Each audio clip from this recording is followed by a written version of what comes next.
MLB The Show tips. We're here with a special guest tonight. I want to talk a little bit about embodying players, feeding those guys to your players that you want to earn to get those great flashbacks in MLB The Show 16. So joining me right now is Brady Schultz. Hey, Brady, how's it going? Not too bad. How's it going today? Now, Brady was one of our guests on the Walking Off podcast recently with the Walking Off crew. And Brady had a lot of great questions about flashbacks, about legend players, about ratings. And we started talking about kind of what these feed missions are. And he's got some really good advice for us. So I thought I'd talk to him and give you guys a little taste of what I've heard from him. So Brady, first of all, how can people follow you on Twitter? My Twitter is at BC Schultz, which is my last name. And that would be spelled at BCSCHULZE. And it's my personal profile, but you can find some good MLB stuff on there too. That's great, Brady. And I think he's a guy you want to start following, ask some questions to, because he knows almost as much or more than I do about this part of the Diamond Dynasty. And that's why I brought him on tonight. So Brady, we're looking at the PlayStation 4. We're looking at the Diamond Dynasty right now. We're taking a look at our missions, and let's go into the missions here. And we're taking a look at actually my missions. So you guys will see how far behind I am on, compared to some of you guys. So right now I've beaten Conquest. So all the Conquer and Command missions are open. So you can see I'm starting to rack up innings depending on which players from which teams I have going right now. And you can see I don't have a lot. Right, Brady? I'll bet yours look a lot better than this. Oh, a little bit. But there is one guy. Let's go to the Marlins. I have, as a Marlins fan, represent 305. I've got Cliff Floyd ready to embody, but you see I've got a big 0% there on the top right of the screen where I haven't even started feeding any of my players to my Diamond Dynasty created player yet. And so we're going to go into that, how that works. But first, Brady, I think you wanted to start with a different team just to start talking about some market economics. I did. Well, the way that embody mission works is that you see it's 0% there. So you got to think, how do I get that from 0 to 100? And you have to feed players to your Diamond Dynasty player, which is what it says right there. Embody the Marlins by feeding them to your Dynasty player. And feeding a bronze player from the Marlins franchise to your player accounts for 1% of that meter. A silver player accounts for 3%.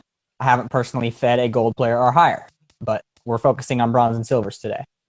And so if you want to go to the Brewers here, let's say you had that all the way full, same thing applies. You would need to fill 1% with a bronze, 3% with a silver, up to 100. So what I wanted to talk about was how much these cards cost and the way to be most cost effective in filling up that meter. So Brady, while we're going to the community market, what I'm hearing is you got to make sure that these cards are from the same team to feed this. So for my Cliff Floyd, I need all Marlins, or if we want to go with the Brewers, we need all Brewers. Correct. You want to embody that team by your player feeding off of their players.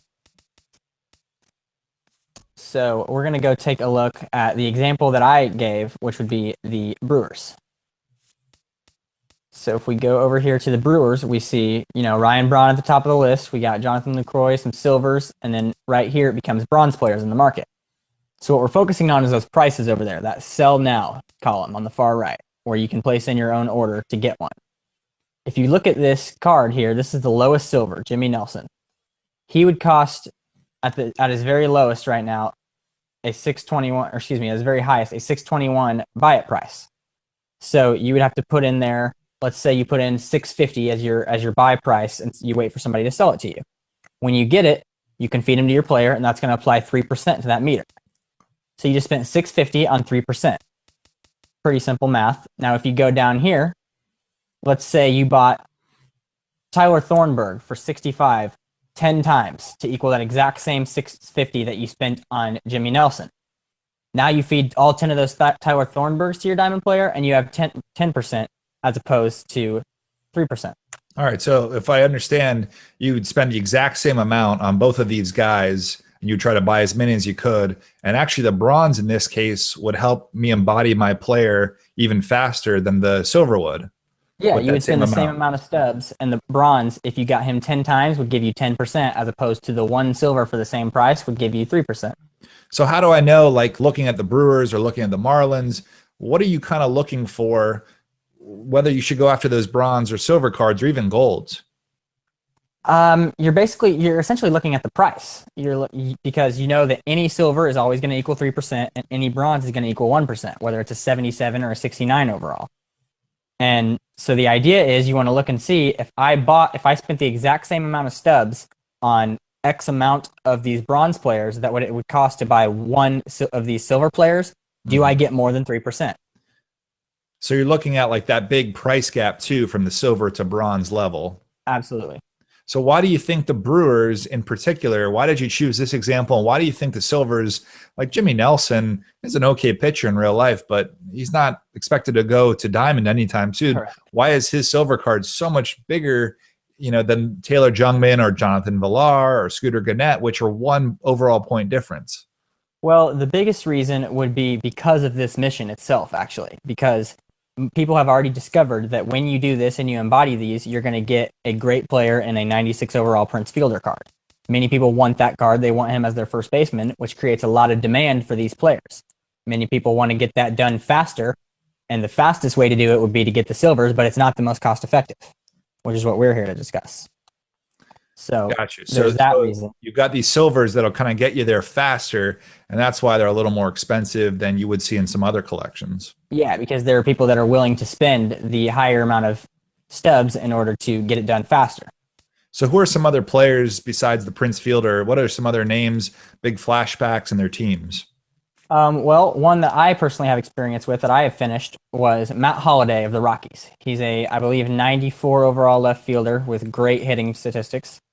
And so we go over here to the Rockies, and similar situation. Their lowest silver, the least amount that you could buy this card for, their least expensive silver, is about 590 stubs.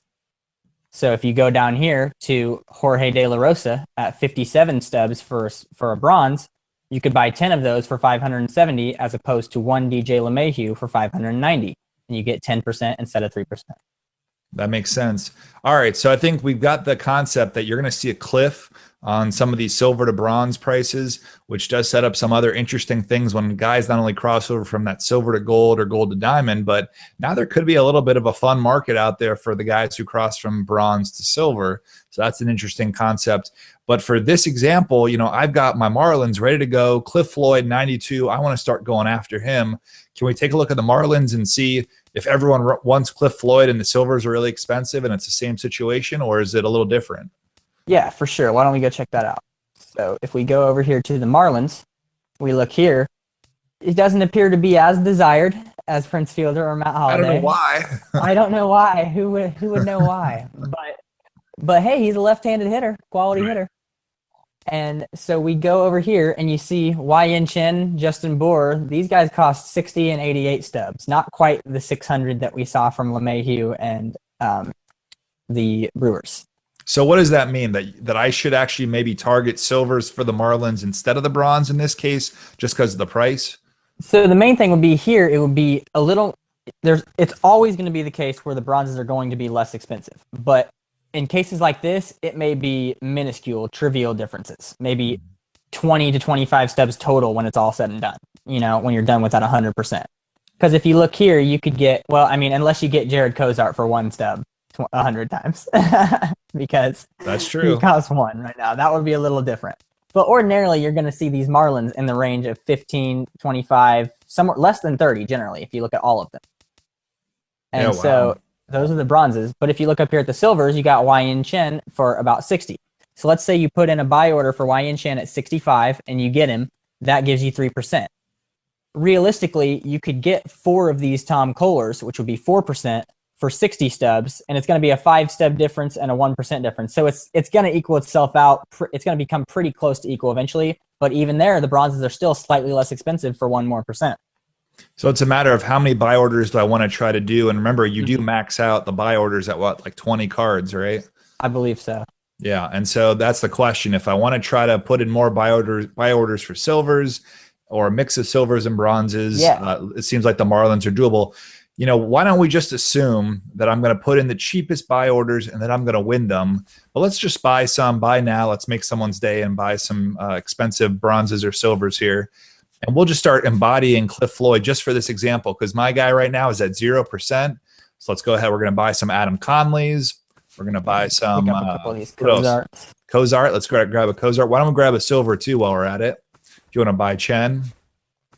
Oh, hang on. We didn't get Cozart. It said somebody bought it before we got him. He's a hot commodity. He is a hot commodity. All right, and then we're gonna buy ourselves a YN Chen. Yeah, and then I think this is a great way we can see that 1% or 3% kind of start embodying my player. And where do these cards exactly go when we talk about feeding them and embody? They're a member of your team. They're vital members of your squad, just like everybody else. We got to go find them with the rest of these stud players. So we're going to go over here, and we picked up Conley, Cozart, and Chen, and I believe all three of them are starting pitchers.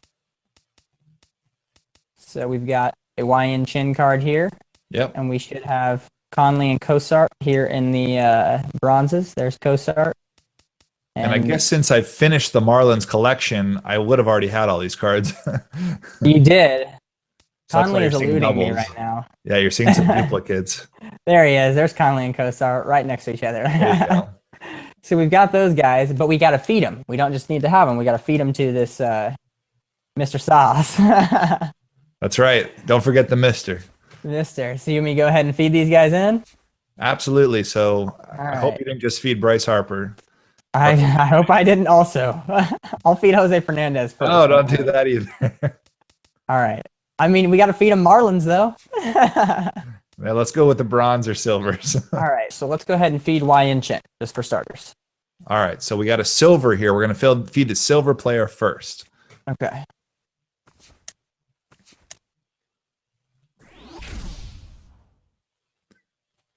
So this should account for 3% in the Embody mission. So let's back out and let's check it out. Let's see if Cliff Floyd went up 3%. And so is that how Diamond Dynasty knows, let's say I had multiple guys ready to feed because I'm feeding a Marlin, it knows to go to Cliff Floyd? Yeah, I believe so. In my experience, every time I have fed a silver, it's gone up 3%. Every time I've fed a bronze, it's gone up 1% for the player of that team. Of that team only. So you got to feed. Assuming I had already finished the command mission and had unlocked the Embody mission. Right. So you got to grind your innings out. You got to get the innings to unlock those Embody missions, which I have done with my Marlins. Okay, so that one gave you 5%. So perhaps the Wow. Marlins, because the reward is a little different, maybe it's a lesser reward, gives you more. Because I've only done these big time rewards, and it's been 3% for silvers and 1% for bronzes. So do you think the ceiling is just a little lower, similar to what some of the innings limits, the inning ceilings are for some of these? We're looking at right here. The Braves are 1,400 innings if you go up one. The Yes. Rangers are 1,150, and the Astros are only 1,000. So do you think some of this could also apply to the Embody missions where you just don't have to feed as much? Could be. What were the Marlins innings before you finished them? Oh, I'd have to look back. I know they're lower. I know they're lower than many others. It might have been around a 750. That would make sense then, because the one example I gave was the Rockies. The Rockies are 850. I got 3% on that one. Mm-hmm. The Reds are 1150. I got 3% for that one. Things like that. You want to see how much the bronzes give us on this Marlins one? Yeah, so let's go to the bronzes. Let's go back to the feed player. And so we go to our Diamond Dynasty squad, and we're going to my created player to feed my created player, Mr. Sauce. Yeah. Because this would be a good example of the opposite side of the spectrum. Let's feed one at a time here, and we can kind of get a better sense of what a bronze gives us versus Chen. Yeah, so let's go ahead and feed Adam Conley. All right. Pretty good left-handed pitcher here. Slide him in there. And there he is. So now let's go back and check that mission and see if it's still 1% for bronzes the way it is for the other ones, or if it is a little higher for the Marlins.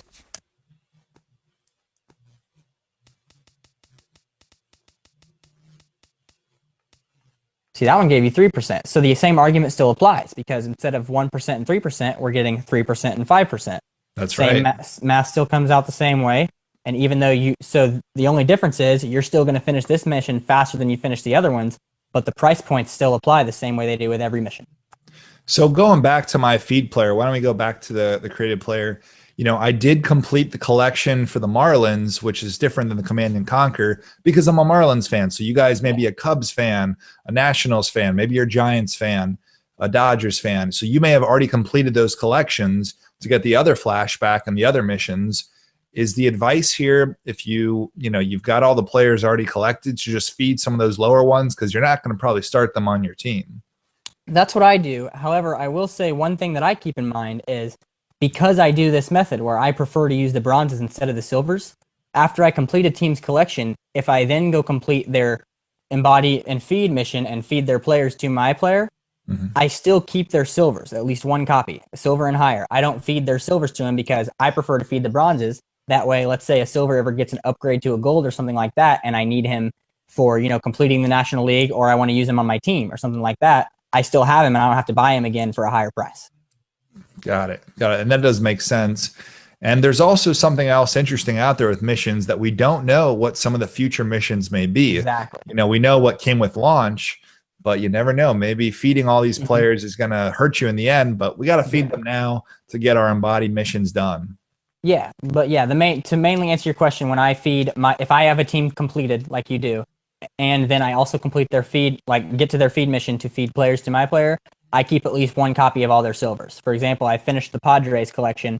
I also have Tony Gwynn, and I fed all of my Padres, but I still have 10 out of 34 Padres because their first 10 cards are silvers. Okay, and that makes sense. I get that. So that's a good way to hedge your bets for the future. Yeah, absolutely. Well, that's great. Well, Brady, I appreciate you explaining to me what the embodied missions are and feeding players while we do this live. Tell everyone again how they can find you on Twitter. My name is Brady Schultz, and my Twitter handle is @BCSCHULZE. And I might be streaming sometime in the future this summer, but I'm sure you'll find any alerts to that on that Twitter page. Awesome. Well, Brady, thanks. So MLB The Show tips. Thanks for watching, and we'll be back with more tips all season long. Thank you.